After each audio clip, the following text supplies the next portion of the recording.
Sayaji hospital jail રોડથી Bhimnath bridge તરફનો રસ્તો 1 મહિના માટે કામગીરી અંતર્ગત બંધ કરવામાં આવશે।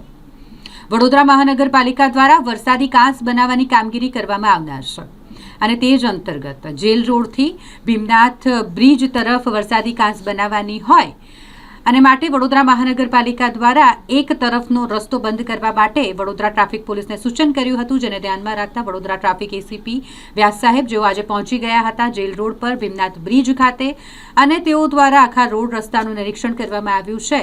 આગામી સમયમાં કામગીરી શરૂ થશે એટલે 1 મહિના માટે આ તરફનો રસ્તો રાહદારીઓ માટે વાહન ચાલકો માટે બંધ કરવામાં આવશે। એસીપી ડીએમ વ્યાસે જણાવ્યું કે જેલ રોડથી ભીમનાથ બ્રિજ તરફ જતા માર્ગનું નિરીક્ષણ કર્યું છે અને કામગીરી અંતર્ગત લગભગ 1 મહિના સુધી તે બંધ રહેશે તેમ પણ જણાવ્યું। સાથે જ ટ્રાફિકની સમસ્યા ન સર્જાય તે રીતે બીજા તરફના માર્ગ પર નાના વાહનોને અવરજવર કરવા માટે વૈકલ્પિક વ્યવસ્થા ઊભી કરવાનું પણ જણાવ્યું।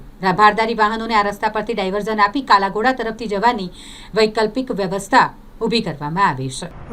વીએમસી તરફથી વરસાદી કાંસની કામગીરી થવાની છે એટલે એમણે પરમિશન માગી છે। લગભગ આજકાલથી એ લોકો કામ ચાલુ કરવાના છે।